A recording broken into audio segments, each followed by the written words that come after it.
Bonjour, bienvenue dans cette nouvelle vidéo où nous allons à nouveau créer ensemble une carte qui va me servir de carte de bonne année. Voilà, tout simplement. J'ai pris du papier Pantone lisse puisque je vais utiliser à nouveau des Distress Oxide. Je vais utiliser 3 couleurs. La bleu clair, la Tumbled Glass, une violette, le Wilted Violette et une bleue un peu plus foncée, la Blueprint Sketch, pardon. Je travaille avec mes petites brosses et je vais essayer de réaliser un ciel un peu nuageux, dans des tons voilà de bleu et de violet, un ciel un peu fantastique, un peu imaginaire. Je viens déposer mes couleurs, j'essaye de les faire se mélanger entre elles, mais j'essaye aussi d'avoir un peu ce côté fluffy du nuage, un peu comme un ciel, vous savez, quand il y a des aurores boréales. Voilà, c'était un peu, alors pas au niveau des couleurs, mais au niveau de l'aspect, c'était un petit peu l'esprit que je voulais avoir pour cette carte. Bien sûr, vous pouvez tout à fait changer de couleur. Vous verrez en fin de vidéo, je vous montrerai une deuxième carte que j'ai fait sur le même principe, mais avec un ciel d'une autre couleur. On pourrait, par exemple, très bien imaginer un ciel avec des aurores boréales, un ciel tout bleu, un ciel gris, ou un coucher de soleil même. Après, c'est déclinable au niveau des couleurs, comme on le souhaite. Vous allez voir, je vais également utiliser des tampons. Je vais utiliser des tampons arbres, mais ça aussi c'est tout à fait changeable. On peut utiliser d'autres tampons sans aucun souci. Je vais venir jouer un peu avec la propriété des Distress Oxide, donc je vais venir rajouter des gouttelettes d'eau, voilà, que je vais un peu disperser un peu partout. Avec un torchon, je vais venir absorber l'excédent d'eau, et je vais bien venir sécher mon papier avec mon heat gun pour pouvoir passer à l'étape du tamponnage. Donc je vous disais que moi j'avais utilisé pour cette carte des arbres, des sapins. J'ai des tampons de la marque Lavinia, mais j'ai aussi des tampons de la marque Studio Light. Faites avec ce que vous avez, vraiment. Je vous disais, on peut très bien changer les arbres, par exemple par déjà des arbres autres que des sapins, mais on peut aussi tout à fait imaginer des herbes hautes, par exemple. L'idée étant, pardon, pour moi, c'est comme si j'étais allongée au milieu d'une clairière d'arbres, et que je regardais le ciel dans un trou de cime d'arbres. Voilà un peu l'idée de départ.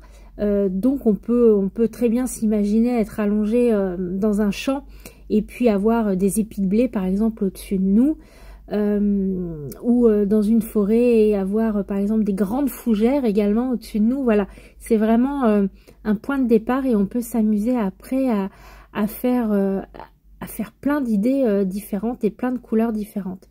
Donc là je vous propose avec du bleu, du violet et des sapins. Si l'idée de refaire cette carte, alors soit en carte, soit en page de Art Journal, vous intéresse et que vous n'avez pas ces tampons, voilà, vous pouvez très bien changer les tampons pour autre chose. L'idée étant voilà, de venir varier les différentes formes pour que ce soit pas trop monotone. Et puis de s'imaginer que le centre de la carte, eh bien c'est un peu le centre de notre regard, et faire en sorte que toutes les cimes des arbres pointent vers le même endroit en fait, pour avoir cet effet de profondeur qui va commencer à apparaître sur la carte.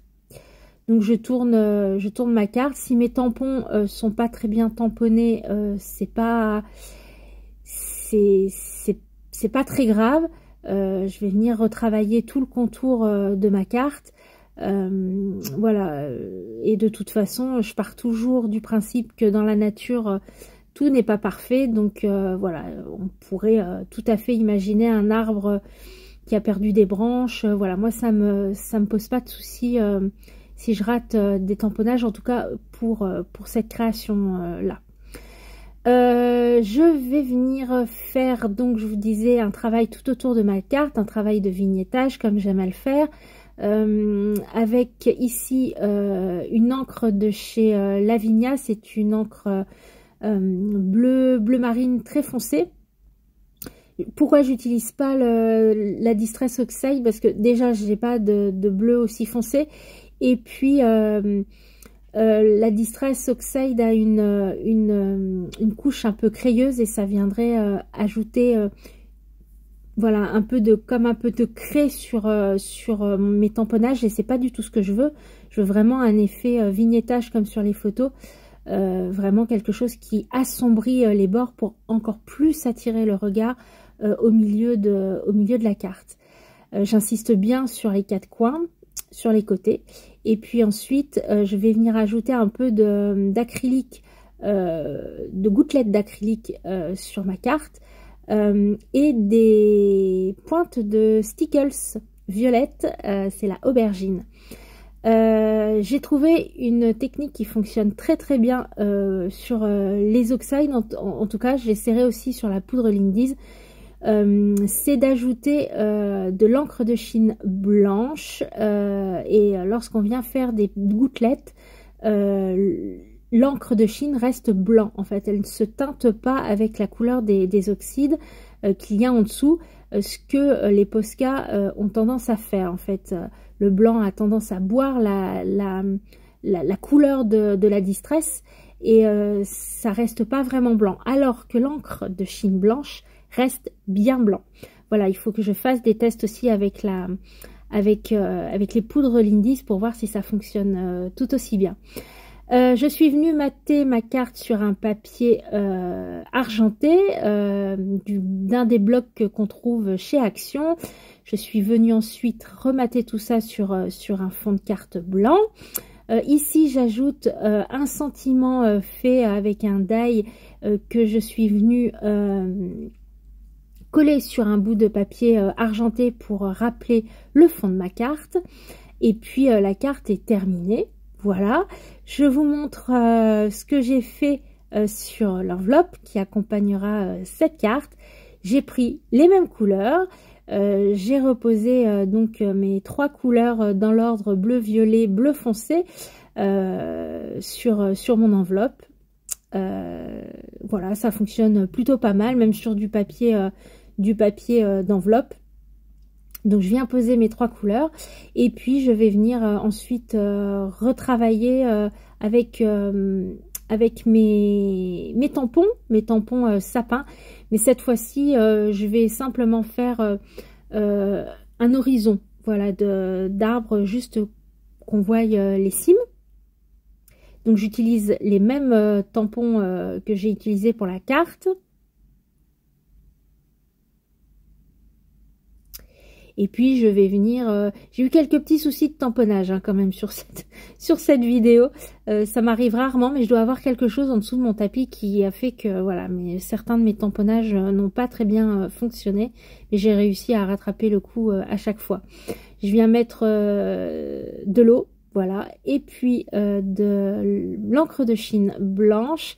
Exactement, en fait, comme sur ma carte.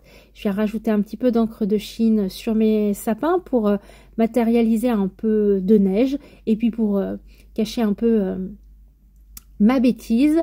Et voilà, ma carte et mon enveloppe sont terminées. Donc voilà ce que ça donne à la lumière du jour.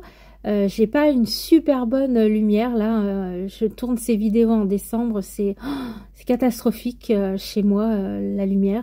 Donc voilà, j'espère quand même que ça ne vous dérange pas trop, je fais au mieux, mais voilà, c'est pas évident de vous de vous transmettre vraiment les couleurs. C'est un petit peu plus vivant que ça. C'est pas vraiment évident. Et puis je vous disais que j'en avais fait une autre, donc ici vraiment dans des couleurs beaucoup plus bleues, avec 3 bleus différents, mais c'est exactement la même technique. Et puis j'ai également changé de couleur de stickles avec une colle avec des paillettes de toutes les couleurs. Voilà pour cette nouvelle carte qui, je l'espère, vous inspirera. N'hésitez pas à me laisser vos commentaires dans les commentaires, j'y réponds toujours avec grand plaisir. Merci beaucoup si vous êtes restés jusqu'ici et je vous dis à tout bientôt. Prenez soin de vous, ciao.